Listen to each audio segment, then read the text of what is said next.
नमस्कार दोस्तों, मैं हेमा शर्मा आपके अपने YouTube channel Sanskrit by Hema ma'am में आप सभी लोगों का हार्दिक स्वागत करती हूं। कैसे हैं आप लोग? उम्मीद है कि सभी लोग अच्छे होंगे, मस्त होंगे, स्वस्थ होंगे और बिंदास होकर तैयारी कर रहे होंगे। दो पंक्तियां स्वामी विवेकानंद जी की कि उठो, जागो और आगे बढ़ते रहो जब तक आपको लक्ष्य की प्राप्ति ना हो जाए। ये पंक्ति दर्शाती है कि निरंतरता आपको बनाए रखना है। अगर कोई भी निरंतरता अगर बनाए रखता है, निरंतर कार्य को करता रहता है तो उसे लक्ष्य की प्राप्ति एक ना एक दिन ज़रूर होती है।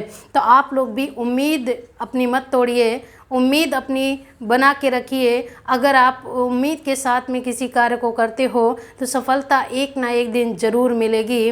और आगे आज जो टॉपिक होगा, आज का जो सेशन होगा वो सेशन होगा आपका लौकिक संस्कृत साहित्य का इतिहास। तो आज आप लोग देखेंगे कि लौकिक साहित्य का इतिहास क्या है और इसके बारे में थोड़ा सा जानेंगे। देखेंगे यहाँ पर जो एग्ज़ाम है, एग्ज़ाम से किस किस के लिए काम आएगा ये क्लास, ये टॉपिक। तो देखिए, मोस्ट इम्पॉर्टेंट तो आपका यूपी टेट है, सुपर टेट है, एमपी वर्ग फर्स्ट, एमपी वर्ग सेकंड, राजस्थान फर्स्ट ग्रेड और फर्स्ट सेकंड, सभी में आपका ये लौकिक संस्कृत साहित्य का इतिहास रखा हुआ है। तो ये वहाँ पर भी काम आएगा और यूपी टेट में तो बहुत ज़्यादा अच्छे से काम आने वाला है। तो चलते हैं, थोड़ा सा पढ़ते हैं संस्कृत लौकिक साहित्य का इतिहास।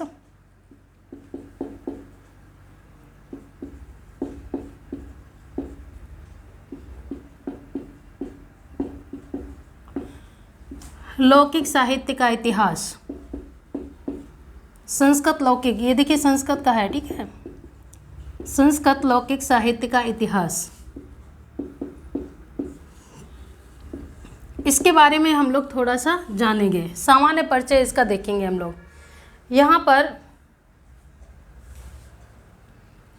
यहाँ पर आप देखेंगे कि सबसे पहले लौकिक साहित्य में मैंने आपको बताया था कि लौकिक साहित्य में जाते हैं। वैदिक साहित्य हमने आपको बताया, जो वीडियोस पड़ी हुई हैं उसको आप देख लेना, जो क्लासेस पड़ी हुई हैं उसको देख लेना। यहाँ पर अब हम लोग पहुँच चुके हैं, लौकिक साहित्य में पहुँच चुके हैं। तो मैंने रामायण को बताया था कि रामायण जो है वो लौकिक साहित्य है। लौकिक साहित्य का प्रथम ग्रंथ कौन सा है? तो लौकिक साहित्य का प्रथम ग्रंथ जो है वो रामायण है। यहाँ पर आप देखेंगे रामायण के बारे में थोड़ा सा जानेंगे। रामायणम, यहाँ पर आप जानेंगे रामायणम। अगर बात करते हैं, मैंने रामायणम क्यों लिखा, अगर शुद्धता की बात की जाए तो इसका नाम जो है रामायणम शुद्ध शब्द लिख दिया मैंने। ये जो है कभी कभी पूछ लेता है कि बताइए रामायणम शब्द किस लिंग का शब्द है? तो ये नपुंसक लिंग का शब्द है। जितने भी ग्रंथ आते हैं वो सभी के सभी नपुंसक लिंग की श्रेणी में आते हैं, वेद को छोड़कर। वेद जो है वो पुल्लिंग की श्रेणी में आएगा। यहाँ पर आप देखेंगे रामायण के बारे में थोड़ी सी जानकारी आपको प्राप्त होगी। यहाँ पर रामायण जो है ये कैसा काव्य है? ये आदि काव्य है। रामायण कैसा काव्य है? रामायण आदि काव्य है। थोड़ी सी जानकारी रामायण के बारे में हम लोग प्राप्त करते हैं। यहाँ पर काव्य की बात की जाए तो ये कैसा काव्य है? आदि काव्य है। ये आदि काव्य भी है और इसी को आर्ष काव्य भी बोलते हैं। आर्ष काव्य, आदि काव्य क्यों बोला जाता? क्योंकि ये सबसे पहले ये लौकिक साहित्य में लिखा गया, इसलिए इसे क्या कहते हैं? आदि काव्य कहते हैं। अगर यहाँ पर बात की करें कि इसके रचयिता कौन है, रचयिता कौन है? तो महर्षि वाल्मीकि।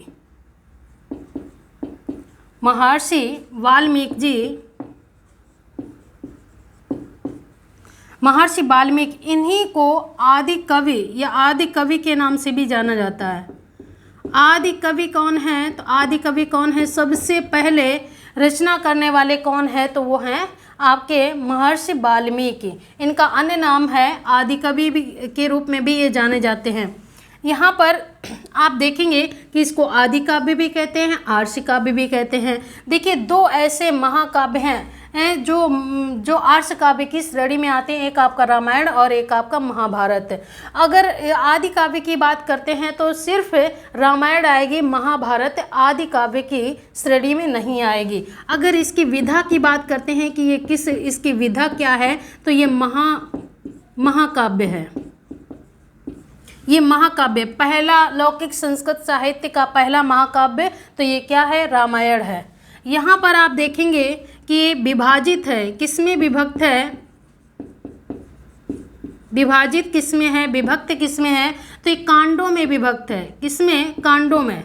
तो कभी कभी पूछ लेता है कि बताइए रामायण किस में विभाजित है, सर्गों में, कांडों में, अध्यायों में, तो या किसी में नहीं, इन सभी में। तो यहाँ पर क्या हो जाएगा, विभाजित या विभक्त किसमें है, तो कांडों में विभक्त है। इसके बाद यहाँ पर आप देखेंगे कि कांडों की संख्या कितनी है, कांड हैं कितने। अगर ये कांडों में विभक्त है तो ये कितने कांड हैं, इसमें 7 कांड हैं। यहाँ पर आप देखेंगे कि श्लोक की संख्या, श्लोक, यहाँ पर श्लोक की बात करते हैं, श्लोक की संख्या कितनी है, तो 24,000।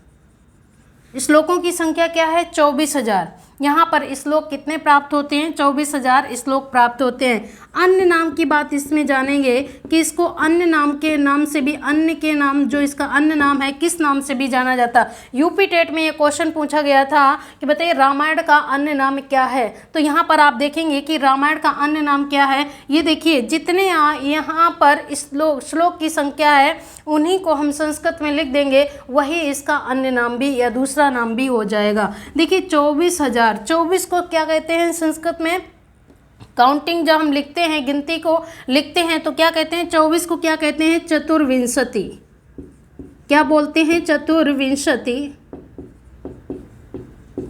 और 1000 को क्या कहते हैं, सहस्त्री। तो यहाँ पर मिला के लिख देंगे, 1000 को क्या बोलेंगे, सहस्त्री।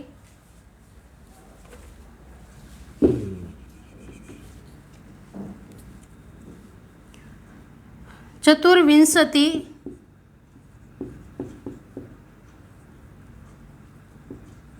सहस्री और संहिता।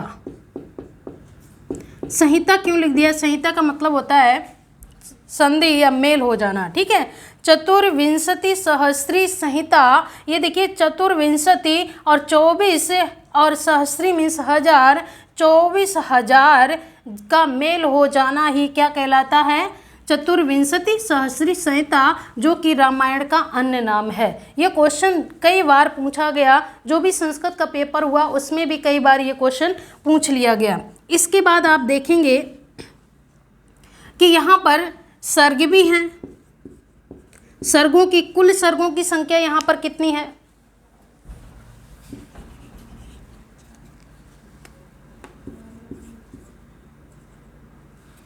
कुल सर्गों की संख्या, कुल सर्ग कितने हैं यहाँ पर, तो 645 सर्ग हैं। कुल सर्गों की संख्या कितनी है, 645। अगर इसमें और भी चीज़ों की बात की जाए कि रामायण में किस छंद का प्रयोग किया गया, तो सर्वप्रथम रामायण में देखिए सर्वप्रथम प्रयोग किसमें किया गया और किस छंद का, तो एक अनुष्टुप छंद है जिसका सर्वप्रथम प्रयोग कहाँ पर किया गया, रामायण में। या कहें कि रामायण में सर्वप्रथम किस छंद का प्रयोग किया गया, तो यहाँ पर आप देखेंगे कि छंद इसमें कौन हो जाएगा, छंद हो जाएगा आपका अनुष्टुप, अनुष्टुप छंद।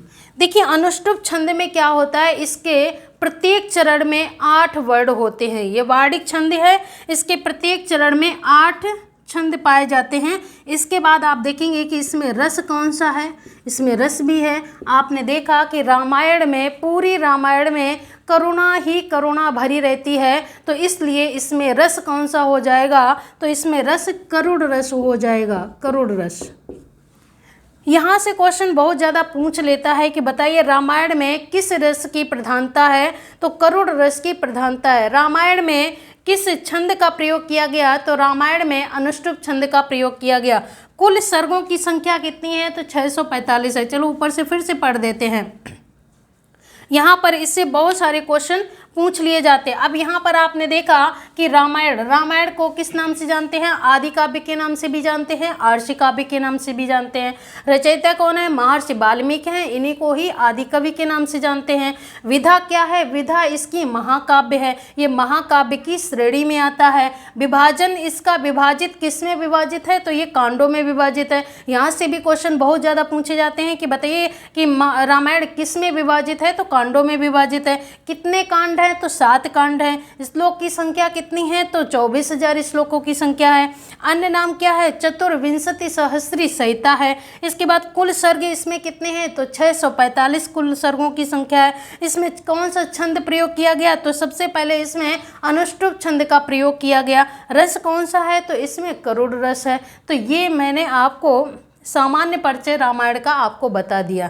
अब हम लोग देखेंगे कि जो वो 7 कांड हैं वहाँ से भी क्वेश्चन आपके यूपी टेट में बहुत सारे आ जाते हैं, कई बार आए हुए हैं। तो यहाँ पर आप देखेंगे यूपी टेट क्या किसी भी कोई भी पेपर होता है, अगर वो संस्कृत है उसमें या संस्कृत का पेपर है तो वहाँ पर भी ये क्वेश्चन पूछ लिए जाते हैं। ये सामान्य क्वेश्चन यहीं से बन जाते हैं। तो यहाँ पर मैंने आपको इतना बता दिया। अब चलते हैं हम लोग कांड के बारे में जानेंगे, बारी बारी से क्रमबद्धता के साथ में कांड के को जानेंगे। कभी कभी क्या होता है कि उन्हीं कांड को क्रमबद्धता से भी पूछ लेते हैं कि बताइए क्रम से रामायण में कौन कौन से कांड है, या रामायण के क्रमबद्ध तरीके से कांडों को बताइए। इस तरीके से भी क्वेश्चन को पूछ लेते हैं। तो यहाँ पर आप देखेंगे इसमें कांड जो हैं वो कैसे कैसे हैं क्रमबद्धता के साथ में।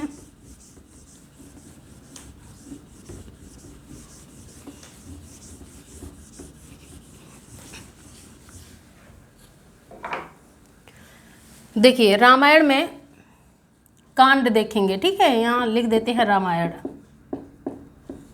रामायण की बात होती है, यहाँ पर हो रही है। कांडों के नाम,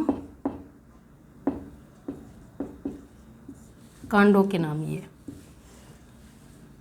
देखिए। पहला कांड कौन सा है? बाल कांड। दूसरा कांड कौन सा है? अयोध्या कांड।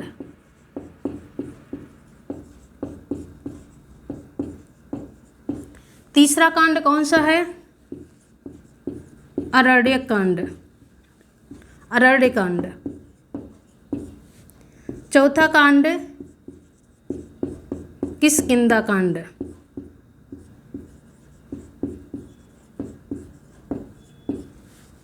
पांचवा कांड सुंदर कांड। छठवां कांड जो है वो युद्ध कांड है। रामचरितमानस में लंका कांड के नाम से वो जाना जाता है, युद्ध कांड। इसी को लिख देते हैं। वैसे यहाँ पर युद्ध कांड माना जाता और लंका कांड किसमें? रामचरितमानस में लंका कांड।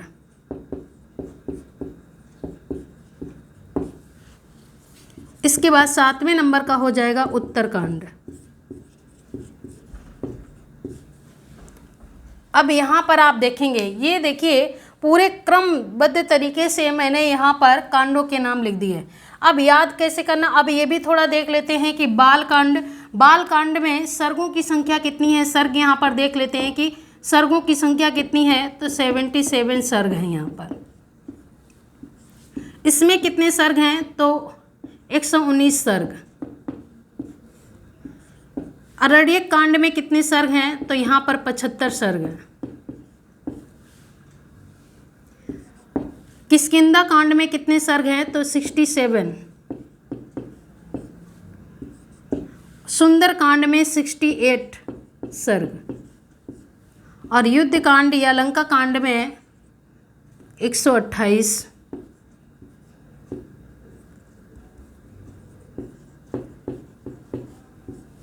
और उत्तरकांड में शुभ नंबर 111 सर्ग।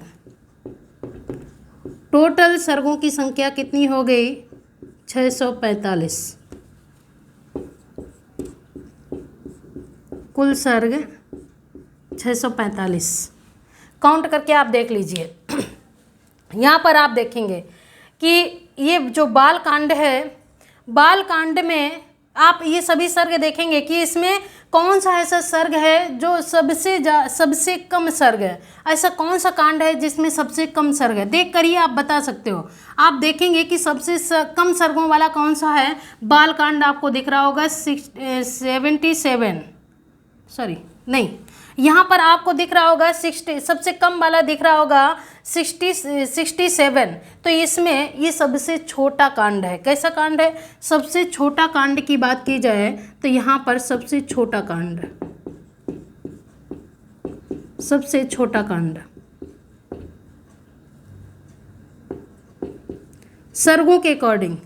सर्गों के अकॉर्डिंग सबसे छोटा कांड कौन सा है? किष्किंधा कांड है। अब यहीं पर आप बताएंगे कि सर्वाधिक सर्गों वाला कांड कौन सा है? तो सर्वाधिक सर्गों वाला युद्ध कांड है। देखिए युद्ध कांड में क्या हुआ, रावण को मारा गया। इसका मतलब वहां पर युद्ध हुआ, कई दिनों तक युद्ध होता रहा। रावण का वध ऐसे ही थोड़ा ना हो गया, इतना बड़ा विद्वान रावण, उसका वध राम जी ने ऐसे नहीं कर दिया, बहुत ही टाइम लगा वध करने में। तो सबसे ज़्यादा सर्गों वाला जो हो जाएगा वो युद्ध कांड हो जाएगा। तो यहाँ पर भी कभी कभी क्वेश्चन इस तरीके से भी पूछ लिया जाता कि बताइए सर्वाधिक सबसे बड़ा कांड कौन सा है? तो यहाँ पर युद्ध कांड। सबसे ज़्यादा सर्गों वाला कांड कौन सा है? तो वहाँ पर युद्ध कांड ही होगा। तो यहाँ पर सबसे बड़ा कांड,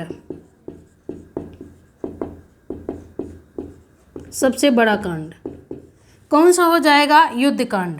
अब यहाँ पर आप देखेंगे, थोड़ा याद भी कर लेते हैं इसको, कैसे क्रमबद्धता से कैसे याद रखोगे। यूपी टेट में क्वेश्चन पूछा गया था कि बताइए रामायण के 5वें नंबर का कांड कौन सा कांड है। अब यहाँ पर आपको बताना होगा, क्रमबद्धता से आपको याद होगा तभी तो बता पाओगे, अगर अच्छे से याद नहीं होगा कैसे बता पाओगे। कोई भी क्वेश्चन पूछ लिया जाए कि बताइए अयोध्या कांड किस नंबर का कांड है, या अरण्य कांड किस नंबर का कांड है, या पूछ लिया जाए तीसरे नंबर का कांड कौन सा है, या पूछ लिया जाए 6वें नंबर का कांड कौन सा है, या दूसरे नंबर का कांड कौन सा है, तो ये आपको पहले याद होना चाहिए। तो यहाँ पर देखिए बालक आया, बालक ने जन्म लिया। तो सबसे पहले बालक ने जन्म लिया, जन्म कहाँ लिया बालक ने? तो अयोध्या में लिया। कहाँ? राम जी के बारे में आप लोग सोचिए, ठीक है। बालक ने जन्म लिया, बालक ने जन्म कहाँ पर लिया? अयोध्या में लिया। और जब बालक थोड़ा बड़ा हो गया, उसके राज्याभिषेक की बातें होने लगीं, तो यहाँ जब ये बड़ा हो गया तो कहाँ भेज दिया गया? तो वहाँ कहाँ भेज दिया गया? अरण्य कैकेयी के द्वारा, या कैकेयी ने कह दिया कि नहीं भाई राम को राजपाट ना दिया जाए। तो ये फिर इसके बाद में जो राम हैं वो कहाँ चले गए? अरण्य, मतलब अरण्य जंगल चले गए। तो ऐसे याद रखना है कि राम जी ने जन्म लिया, जन्म कहाँ लिया? तो बालकांड हो गया। जन्म लिया तो बालकांड, कहाँ लिया? तो कहाँ पर लिया? अयोध्या में लिया। तो ये क्या हो गया? अयोध्या कांड। फिर राम जब बड़े हुए, राज्याभिषेक की बारी आई, तो कहाँ भेज दिया गया? तो अरण्य, मतलब जंगल में भेज दिया गया। जंगल में एक किष्किंधा नाम की नगरी मिली, उसमें सुग्रीव और बाली थे, जो कि बाली के वहाँ पर बाली का वध हो जाता है और सुग्रीव राम जी के साथ में हो जाते हैं। तो वहीं पर इनको एक बहुत ही सुंदर व्यक्ति मिले। कौन? हनुमान जी मिले। कहाँ पर मिले? किष्किंधा कांड में ही तो मिले हनुमान जी। तो वहीं पर राम जी का साथ हो गया। तो यहाँ पर जैसे ही वो मिले, सब लोग साथ हुए, तो यहाँ पर सुंदर कांड आया। सुंदर कांड कैसे हुआ? क्योंकि जो हनुमान जी थे उन्होंने मीडिएटर का काम किया, मतलब एक लोगों की बात दूसरे तक पहुँचाई, दूसरे लोगों की बात वहाँ तक पहुँचाई। तो यहाँ पर मीडिएटर का काम किसने किया? तो ये हनुमान जी ने किया। हनुमान जी ने राम की खबर कहाँ तक पहुँचाई? सीता जी के पास पहुँचाई, और सीता जी की खबर राम के पास में पहुँचाई। तो यहाँ पर सुंदर सी बात हो गई, मतलब पता चल गया कि राम जी परेशान थे, तो राम जी को ये बात पता चल गई सीता जी कहाँ पर हैं, और सीता जी को भी पता चल गया कि राम जी को मेरी बात कि हम कहाँ पर हैं ये बात भी पता चल गई। तो यहाँ पर कौन सी बात हो गई? इतना परेशान थे राम जी, तो एक सुंदर सी बात आई। तो इसलिए यहाँ पर सुंदरकांड, और पूरे सुंदरकांड में जो नायक बने हुए हैं तो वो कौन है? वो अपने हनुमान जी हैं। तो यहाँ पर हनुमान जी का ही पूरा वर्णन यहाँ पर किया गया सुंदरकांड में। तो युद्ध कांड, अब भाई यहाँ से पता चल गया कि सीता जी कहाँ है, तो युद्ध की तैयारी हो गई। भाई युद्ध हुआ बढ़िया ढंग से। कहाँ हुआ? लंका में हुआ। लंका में युद्ध हुआ, हुआ तो बहुत दिनों तक चला, तो लगभग कितने सर्ग हो गए, 128 सर्ग हो गए वहाँ पर। यहाँ पर युद्ध हो गया, युद्ध होकर रावण का वध हो गया, रावण मर गया। इसके बाद सभी लोग कहाँ आ गए, अपने फिर भारत में आ गए, मतलब फिर कहाँ से, लंका से कहाँ आ गए, भारत में आ गए, मतलब उत्तरकांड अपने अयोध्या में आ गए। यहाँ पर उत्तरकांड में राम जी का राज्याभिषेक होता है और सीता जी की अग्नि परीक्षा भी होती है, और लव कुश भी का वर्णन भी वहीं पर आता है। लव कुश अपने वाल्मीकि रामायण को पूरा अपने वचनों, अपने मुख के द्वारा सुनाते हैं, और सीता जी हैं जो पृथ्वी की गोद में समा जाती हैं। ये सब कहाँ पर होता है, ये सारी घटनाएं, ये सब सारी बातें कहाँ पर होती हैं, उत्तरकांड में होती हैं। तो ये बात, ये जो क्रम है इस तरीके से याद रखना। पहले क्या आया, बालक आया, बालक कहाँ आया, बालक अयोध्या में आया, फिर इसके बाद में बालक कहाँ चला गया, अरण्यक में, अरण्य मतलब जंगल में चला गया। फिर कहाँ, वहाँ पर एक नगरी मिली, किष्किंधा नगरी मिली। किष्किंधा नगरी के बाद में सीता जी के बारे में सुंदर सी खबर मिल गई। फिर क्या हुआ, फिर क्या, युद्ध छिड़ गया। इसके बाद में उत्तरकांड, मतलब सभी लोग आ गए, वापस आ गए, ऐसे याद रखना। अब यहीं पर सर्गों की संख्या भी बता दी गई कि बाल कांड में सर्गों की संख्या कितनी है, तो 67 हो गई। अयोध्या कांड में 119 हो गई। अरण्य कांड में 75 हो गई।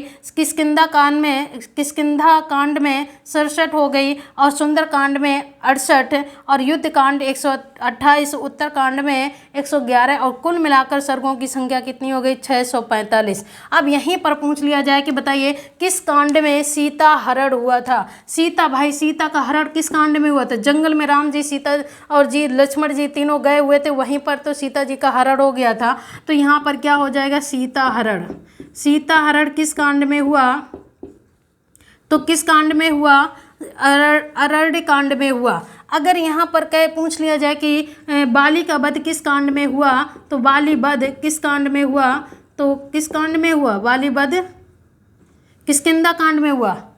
और सुग्रीव का साथ राम जी का मिला किस कांड में, तो यहाँ पर मिला किष्किंधा कांड में। सुंदर कांड में मैंने आपको बता ही दिया। और युद्ध कांड में, युद्ध राज्याभिषेक किस कांड में हुआ, राम जी का राज्याभिषेक किस कांड में हुआ, तो उत्तरकांड में हुआ। तो आज के लिए इतना ही। कैसी लगी क्लास, आप लोग कमेंट्स करके ज़रूर बताइएगा। ये सामान्य परिचय था रामायण का। इसी तरीके से लौकिक साहित्य में आपको महाभारत के बारे में भी बताएंगे। इसके बाद में और भी कालिदास वगैरह वगैरह जितने भी अपने महान लेखक हैं जिन्होंने अच्छी अच्छी रचनाओं को रचा है, उनके बारे में आपको बताएंगे। आप कमेंट्स करके ज़रूर बताइएगा। आज के लिए इतना ही, फिर मिलते हैं अगली क्लास में। तब तक के लिए आप लोग मस्त रहिए, स्वस्थ रहिए, बिंदास होकर तैयारी करते रहिए। जय हिंद, जय संस्कृत।